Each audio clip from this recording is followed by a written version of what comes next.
UN agency's U-turn after unpaid internships row. The World Health Organization, WHO, is to offer paid internships for the first time to boost access for those applying from developing countries, the BBC has learned. About 1,200 interns are accepted by one of the UN's largest agencies each year to support its work improving public health and tackling global diseases, yet fewer than 1 in 4 of those chosen are from low-income countries. For the past 50 years, the WHO has expected its interns to move to their headquarters in Geneva, or one of its 6 regional offices, and work unpaid without travel expenses for up to 6 months, costing each person around £5,000 $6,540. But after a campaign led by a former intern, the UN agency has agreed to provide full financial support for its young workers by no later than 2020. It told the BBC that targets are also in place to ensure that 50% of interns come from developing countries by 2022.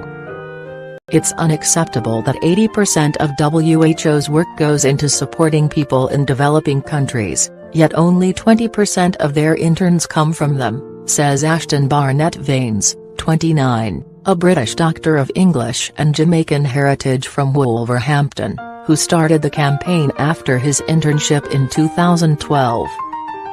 He spent 6 years rallying the international community before eventually working with ministers across the Caribbean and Africa to persuade the 194 members of the UN to reach the agreement. All it took was for one country to say no for it to be stopped, Dr. Barnett-Vanes said. If you don't have trained staff, you can't develop an effective health system, he added. This change could see more than 500 young people each year from developing countries receive professional training that they can invest back into their communities. In 2015, Dr. Barnett-Vanes and Tara Kedia, 27, a fellow former intern who now works in health policy in Washington, D.C., launched a crowdfunding campaign to create a $10,000 scholarship to enable 2 young people to intern at WHO. Christabel, 28, from Uganda, and Yassine Kalbousi, now 29, from Tunisia, were chosen. I wouldn't have been able to participate without the scholarship, Mzabst. Dr. Kalbousi agreed, it would have cost 2 full years of my salary. Professional public health training is not currently provided in Tunisia, he added. I was one of only 3 interns from a low or middle-income country out of my group of 162 people. Dr. Kalbousi now serves on the executive committee of the Tunisian Center for Public Health, and Mzab was researching the early detection of breast cancer in developing countries.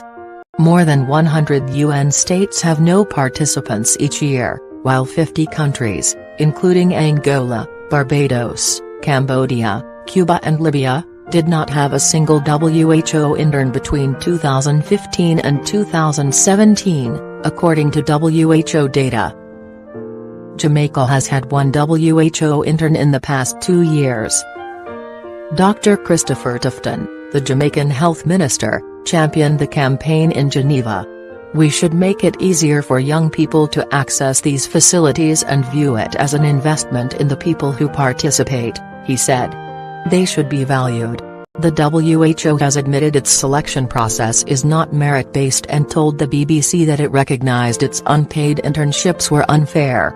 It said that funding for 50 interns per year had already been secured from the Wellcome Trust, a London-based medical research charity, but said more support was needed. If we are to nurture the next generation of global leaders who truly come from all 4 corners of the earth, we need to facilitate them spending time with us, the WHO media team said.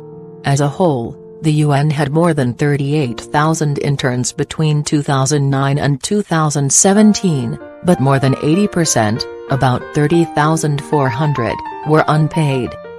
Based on these figures, this would amount to nearly 2 million interns in the past 50 years, more than the entire population of Trinidad and Tobago.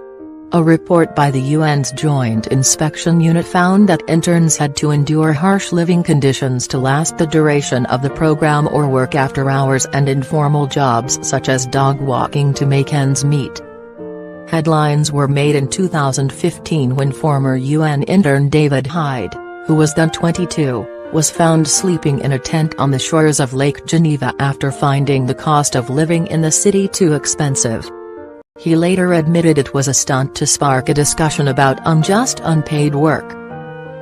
The WHO is the first UN agency to pass a resolution on internships that was brought about by its member states.